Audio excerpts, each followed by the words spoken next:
యేసుక్రీస్తు నామములో ఆత్మానుసారమైన మర్మములు ప్రతి శుక్రవారము చూస్తున్న ప్రతి ఒక్కరికి హృదయపూర్వక వందనాలు తెలియజేస్తున్నాను. ప్రతి వారము కూడా ఆత్మానుసారమైన మర్మములు పరిశుద్ధాత్మను పొందుకున్న తరువాతకి నిత్యము ప్రార్థనను కలిగి ప్రతిరోజు ఎడతెగక ప్రార్థిస్తూ దినదినము కూడా దేవునితో ఎవరైతే ఎక్కువగా ఆయనను కలిగి ఉంటూ ఉంటారో, ప్రభువుని కలిగి ఉంటూ ఉంటారో, వారికి దేవుడు ఎన్నో దర్శనాలు చూపిస్తూ ఉంటాడు. ఎన్నో దర్శనాలు, ముఖాముఖి దర్శనాలు, కళ దర్శనాలు. కొద్దిమంది దేవుని స్వరాన్ని వినుచూ ఉంటూ ఉంటారు. జరగబోతున్నవి, జరిగేటివి, జరగవలసినవి ఇవన్నీ కూడా మరి ఎన్నో మర్మములుగా దేవుడు చూపిస్తూ ఉంటాడు. పరిశుద్ధ గ్రంథంలో నాకు మొరపెట్టినట్లయితే మీకు గూఢమైన మర్మములు తెలియపరుస్తానని వాక్యంలో వ్రాయబడినట్లుగానే దేవునికి మొరపెట్టినప్పుడు దేవుడు అనేకమైన మర్మాలు తెలియపరుస్తూ ఉంటాడు. ఒకరోజు నేను ప్రార్థన చేసుకుంటూ ఉండగా ముఖాముఖి దర్శనంలో ప్రభు ఒక దర్శనాన్ని చూపించి ఉన్నాడు. ఒక మంచి భక్తి కలిగి ఉన్న ఒక వ్యక్తి చాలా తెల్లటి వస్త్రాలు వేసుకొని ప్రార్థన చేస్తూ ఉన్నాడు. ఆ వ్యక్తి ప్రార్థన చేస్తూ ఉన్నాడు. ముఖాముఖి దర్శనం అలా చూస్తూ ప్రార్థన చేస్తుంటే దర్శనంలో ఒక తెల్లటి వస్త్రాలు వేసుకొని ప్రార్థన చేస్తూ ఉన్నాడు. ఆ వ్యక్తి ప్రార్థన చేస్తూ ఉండగా అతని యొక్క హృదయం చాలా స్పీడ్గా కొట్టుకుంటుంది, వేగంగా.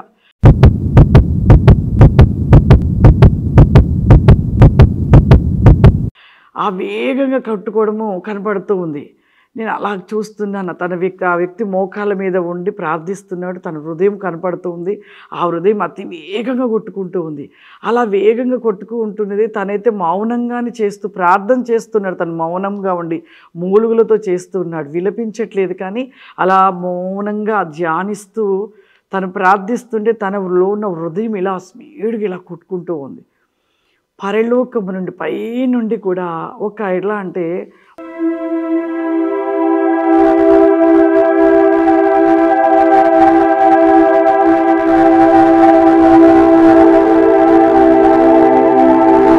మనసు అంటే ఈ యొక్క వెలుగు అతని మీద కుమ్మరించబడుతూ ఉంది. అలా కుమ్మరించబడుతూ ఉండగా ఆ హృదయం అతి వేగంగా కొట్టుకుంటూ ఉంది. అలా కుమ్మరించబడిన తర్వాతకి మళ్ళా ఆ యొక్క మనసు అంటే ఆ వెలుగు వంటి ఒక మనసు వంటి ఒక స్టార్స్ లాగా పడుతుంది. అలా ఆగిపోవడం జరిగింది. వెంటనే అతని యొక్క హృదయము ఇంకా వేగంగా కొట్టుకుంటుంది.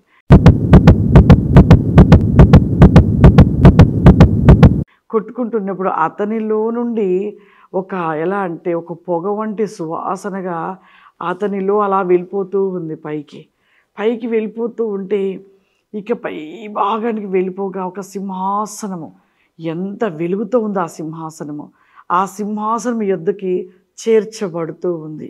నేను అలానే ప్రార్థన చేస్తున్నాను, పరిశుద్ధాత్మదేవా ఇంకా ఇలాంటి దర్శనాలను చూపించయ్యా అని అలా ప్రార్థన చేస్తూ ఉన్నాను. చేస్తూ ఉన్నప్పుడు నేను ఆ వ్యక్తిని అలా చూస్తూ ఉన్నాను, ప్రార్థన చేస్తున్నాను. పరిశుద్ధాత్మదేవా నా పైకి దిగిరండి అయ్యా, ఇంకా అభిషేకం చేత నింపండి ప్రభా అని చెప్తూ ఆ యొక్క దర్శనాన్ని కనిపెడుతూ ఉన్నాను. ఇక ఆ విధంగా జరిగాక మరలా ఇంకొక వ్యక్తిని చూపిస్తూ ఉన్నాడు. ఆ వ్యక్తి కూడా ప్రార్థనలో కూర్చున్నాడు. అతను తెల్ల బట్టలు వేసుకున్నాడు. నేను అనుకుంటున్నాను ఈ వ్యక్తే కదా ఆ వ్యక్తి అనుకుంటున్నాను, కానీ ఆ వ్యక్తి వేరు, ఈ వ్యక్తి వేరు. ఈ వ్యక్తి కూడా తెల్లటి వస్త్రాలు వేసుకొని మౌనంగానే అలాగే ఉన్నాడు. కానీ ఆయన హృదయం ఎలా ఉందంటే ఇలా తెల్లటి ఆ వస్త్రాల మీద తన హృదయం కనపడుతుంది. ఆ హార్ట్ అంతా కూడా నల్లగా మార్చబడిపోయింది లోపల. ఇక అతను అలాగే కూర్చొని ప్రార్థన చేస్తూనే ఉన్నాడు. కానీ ఆ హృదయము ఏమాత్రం కూడా ఇలా కొట్టుకోకుండా ఇలా స్లోగా ఇలా ఆగిపోయినట్లుగా ఉంది. ఇక లోపలంతా చీకటిగా ఉంది. మరలా స్లోగా కొట్టుకుంటూ ఉంది. కానీ చీకటి మాత్రం అంతా కూడా హార్ట్లో మొత్తం చీకటిగా ఉంది. అలానే నేను కనిపెడుతూ మళ్ళీ ప్రార్థన చేస్తూ ఉన్నాను. అలా ఉంటూ ఉండగా అతనిలో ఒక చీకటి ఎలా ఉందంటే ఒక సర్పంలాగా తిరుగుతూ, ఒక సర్పం ఎలా అయితే బుసలు కొడుతూ ఉంటుందో ఆ హృదయంలో నుండి ఒక బుసలు కొట్టినప్పుడు ఆ బుసలు కొట్టినప్పుడు దానిలో నుండి ఒక చీకటి బయటికి వెళ్ళిపోతున్నప్పుడు ఆ చీకటి వెళ్ళిపోయినప్పుడు ఆ బుసలు కొట్టిన ఆ సర్పంలో నుండి వెళ్ళిన చీకటి ఒక సర్పపు రూపంలో తయారు అయిపోయి అవన్నీ కూడా ఆ ఇల్లంతా కూడా నిండిపోతూ ఉన్నవి. అతను ఇంకా అలాగే అలా కూర్చొని అలానే మౌనంగానే ఉన్నాడు. ఆ సర్పం బుసలు కొడుతుంది. ఇక అలా ఆ బుసలు కొడుతూ ఉండగా ఆ పొగ వంటిది ఆ చీకటి బయటికి వెళ్ళిపోవడము.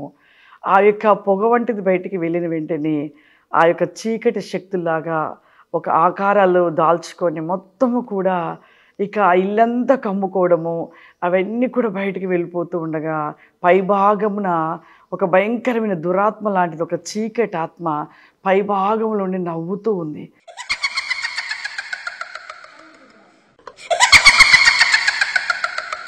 పకపకా నవ్వుతూ ఉంది. ఇక అలా నవ్వుతూ ఉంది. ఆ యొక్క వ్యక్తి అలాగే ఉన్నాడు. అతని యొక్క హృదయములు మాత్రము చీకటిగా ఉండి ఒక భయంకరమైన సర్పము అలా బుసలు కొడుతుంది. ఎప్పుడైతే తను అలా మౌనంగా ప్రభువా ప్రభువా అని అలా ప్రార్థిస్తూ పై పెదవులతో ప్రార్థిస్తూ పై పెదవులతో ప్రార్థిస్తూ తన హృదయము తెరవలేక ఆ చీకటిలోనే ఉంటూ ఎప్పుడైతే తన ప్రార్థన మొదలుపెట్టాడో తనలో ఉంటున్న ఆ సర్పం బుసలు కొడుతూ ఉండగా ఆ బుసలు కొట్టినప్పుడు ఆ చీకటి యొక్క ఆత్మలు బయటికి వచ్చేసి అనేక దురాత్మలుగా మార్చబడుతూ ఉన్నవి. ఆ యొక్క దురాత్మలు అనేకముగా అయిపోతూ ఉన్నవి. ఆ విధంగా అయిపోతూ ఉండగా నేను అలాగే చూస్తూ ఉన్నాను. ఇదేంటి ఇలా కనపడుతుందని. అప్పుడు దేవుని స్వరము చేత దేవుడు మాట్లాడుతున్నాడు. మొదటి వ్యక్తి గురించి చెప్తూ ఉన్నాడు ప్రభు. మొదటి వ్యక్తి గురించి ప్రభు చెప్తూ ఉన్నాడు. అదిగో కుమార్తె, నువ్వు మొదటిగా చూస్తున్న ఆ కుమారులో ఉంటున్న హృదయము, ఆ యొక్క వ్యక్తి నా కోసం ఎంతో తప్పిస్తూ ఎంతగానో తృష్టిగొనుచు ఎప్పుడు నా కోసమే తను తప్పిస్తూ నా మాటకు లోబడుతూ నా మాట వింటూ నా కొరకై తను నిలిచి ఉంటున్న నా కుమారుడి యొక్క ధూపము నా సింహాసనం యొద్దకు చేర్చబడుతూ ఉంది. అదిగో రెండో వ్యక్తి నువ్వు చూడు కుమార్తె అనినప్పుడు అలా చూస్తున్నప్పుడు ఆ వ్యక్తి పై పెదవులతో ప్రార్థిస్తూ ఉన్నాడు. కానీ తన అంతరంగంలో భయంకరమైన పాపమును దాల్చుకొని తను చేస్తూ ఉన్న ప్రార్థన పై పెదవులతో చేస్తున్న ప్రార్థనను బట్టి అదిగో తన హృదయంలో ఉన్న పాపమును దాల్చుకున్న ఆ పాపపు చీకటి అదిగో లోకం పైకి ఇంకా అనేకమైన చీకటి ఆత్మలుగా పరుగులెడుచు ఉన్నవి అని దేవుని యొక్క మాటలుగా స్వరము చేత వినపడడం జరిగింది. అప్పుడు నాకు అర్థమైనది ఏమిటంటే, మొదటిగా ఉంటున్న వ్యక్తి దేవునితో ఉంటున్న వ్యక్తి, రెండో వ్యక్తిగా ఉంటున్న వ్యక్తి దేవుడితో ఉన్నట్టుగా ఉంటూ పాపంతో నింపబడిన వ్యక్తి.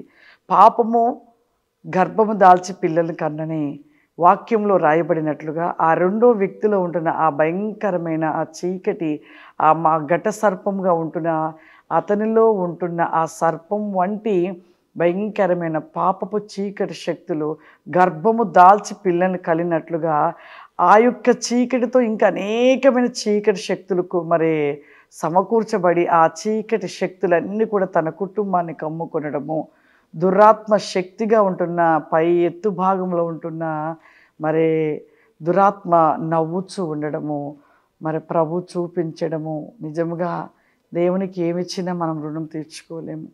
దేవుడు ప్రతి ఒక్క దర్శనము, ప్రతి మనిషి రక్షించబడి ప్రతి మనిషిలో ఉన్న పాపమును విడిచిపెట్టి దేవునితో ఉండుట కొరకు దేవుడు ఎన్నో దర్శనాలు చూపించడం జరుగుతూ ఉంది. ఆనాడు యోసేపు రాజుకు వచ్చిన దర్శనానికి అర్థము చెప్పి ఆ యొక్క రాజు యొక్క రాజ్యములో కరువు రాకుండా దేవుడు రక్షించాడు. మన జీవితంలో మనం మార్చబడుట కోసం దేవుడు ఎన్నో దర్శనాలు అనేకులకు చూపిస్తూ ఉంటాడు. ఈ యొక్క దర్శనములో మొదటి మనిషిగా ఉంటున్న ఆ వ్యక్తి దేవునితో ఉండటమును బట్టి తన హృదయం నిత్యము దేవుని కోసం తప్పిస్తూ ఆ హృదయం ఎంత స్పీడ్గా కొట్టుకుంటుందో అలా కొట్టుకుంటున్న సమయంలో ఒక తెల్లటి పొగ వంటిది ఆ హృదయములో నుండి దేవుని సింహాసనం యొద్దకి తన ప్రార్థన చేర్చబడుతూ ఉంది. రెండో వ్యక్తి యొక్క ప్రార్థన, ఆ యొక్క ప్రార్థన చేస్తూ ఉన్నాడు కానీ ఆ చీకటి ఉండటమును బట్టి తన ప్రార్థన ఎట్టి వెళ్ళట్లే. ఆ చీకటి యొక్క తన హృదయంలో ఉండటం బట్టి ఆ సర్పం ఏం చేస్తుంది, గర్భము దాల్చి పిల్లలు కనినట్లుగా దాని నుండి ఇంకా అనేక శక్తులను సమకూర్చుకుంటుంది.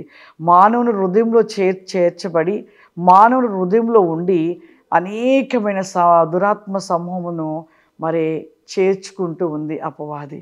నిజంగా మన జీవితంలో తెల్లటి వస్త్రాలు అందరం వేసుకుంటున్నాం, కానీ ఈ తెల్లటి వస్త్రాలు వేసుకుంటాం కానీ హృదయం ఎలా ఉంటుందో మనం చూసుకోలేకపోతున్నాం. అతను ప్రార్థన చేస్తున్నాడు కానీ రెండో వ్యక్తి తన హృదయము చీకటి అయి ఉండటమును బట్టి, పాపమును బట్టి, తన హృదయంలో చీకటి ఉండటమును బట్టి తన ప్రార్థన ఎక్కడికి దేవుని సన్నిధికి వెళ్ళలేకపోతుంది.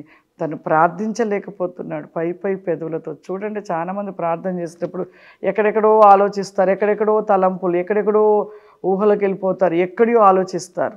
మరి అలా ఆలోచిస్తూ అటువంటి తలంపులు వస్తున్నాయి అంటే ఖచ్చితంగా చీకటి ఉన్నట్లే. మొదటి వ్యక్తి ఎలా ప్రార్థన చేస్తే తన హృదయం ఎంత వేగంగా కొట్టుకుంటుందో, దేవుని కోసం తప్పిస్తూ ఉన్నది ఆ హృదయం. అలా వేగంగా కొట్టుకుంటుంది. తన మనసు దేవునితో ఉంది కాబట్టి తన యొక్క ప్రార్థన దేవుని సింహాసనం ఎద్దకు వెళ్తూ ఉంది. ఆ రెండో వ్యక్తి ప్రార్థన చేస్తున్నాడు కానీ తన ప్రార్థన లేదు. తనలో ఉన్న చీకటి, తను యొక్క చీకటి సమూహాన్ని సమకూర్చుకుంటూ ఉన్నాడు. ఆ చీకటి భయంకరమైన పాపం. ఆ పాపం మనలో ఉండటమును బట్టి మనము చేసే ప్రార్థన వ్యర్థమైపోయి సాతానికి బలమిచ్చేవారుగా అవుతున్నాం, సాతానికి శక్తినిచ్చేవారుగా అవుతున్నాం, సాతాను సమూహాన్ని పెంచుకున్నట్లుగా చేస్తున్నాం ప్రియులారా. కాబట్టి మన జీవితంలో ముందు చేయవలసింది మనలో ఉన్న పాపాన్ని తొలగించుకోవాలి. ఆ పాపము పోవునట్లుగా ప్రార్థన చేయాలి. ఆ పాపం పూర్తిగా తొలగిపోవాలి. మనలో తొలగిపోతేనే మనం దేవునితో ఉండగలుగుతాము. మన ప్రార్థన దేవుని సింహాసనం ఎద్దకు చేర్చబడుతుంటుంది. ఎంత పాపం పెట్టుకొని ఎంతోమంది ప్రార్థన చేస్తూ ఉంటారు కానీ ఆ ప్రార్థన ప్రతిఫలము మనం పొందుకోలేము. ఎందుకు అంటే చీకటిగా ఉన్నది. దేవునికి మనకి మధ్యలో ఒక గోడ ఉంటుందంట. ఆ గోడ కూలిపోవాలి. ఆ గోడ అడ్డుగోడగా ఉన్నప్పుడు ఇక దేవునికి మన ప్రార్థన ఎలా వినపడుతుంది? ముందు ఆ పాపపు గోడ కూల్చబడితేనే మన యొక్క ప్రార్థన దేవుని సింహాసనకి ఎద్దకు వెళ్తూ ఉంటుంది. కాబట్టి ముందు మన జీవితంలో పాపాన్ని తొలగించుకోవాలి. ఆ పాపమును పూర్తిగా పోయే వరకు ప్రార్థన చేస్తూనే ఉండాలి. అలా నువ్వు ప్రార్థన చేస్తూ పాపమును విడిచిపెడితే ఖచ్చితంగా నీ ప్రార్థన దేవుని సింహాసనం దగ్గర చేర్చబడుతుంది. ఆ వ్యక్తి యొక్క ప్రార్థన సింహాసనం దగ్గర చేర్చబడ్డమే కాదు, ఆ దేవుని సింహాసనం యొద్ద నుండి ఒక మహిమ కలిగిన శక్తి తనకు అమ్ముకోవడము, ఆ శక్తిని తను పొందుకోవడం కూడా మొదటి వ్యక్తిలో మనం చూడగలిగాము. కాబట్టి మన హృదయం శుద్ధి కలిగిన వారు ధన్యులు, దేవుని చూచెదరని ఉంది వాక్యంలో. అందుకే మనము ఎప్పుడు కూడా మన హృదయాన్ని శుద్ధి చేసుకోవాలి, పాపాన్ని విడిచిపెట్టాలి, దేవుడిస్తున్న అభిషేకాన్ని కూడా మనం పొందుకోవాలి. God bless you. దేవుడు మిమ్మల్ని దీవించును గాక. ఆమేన్.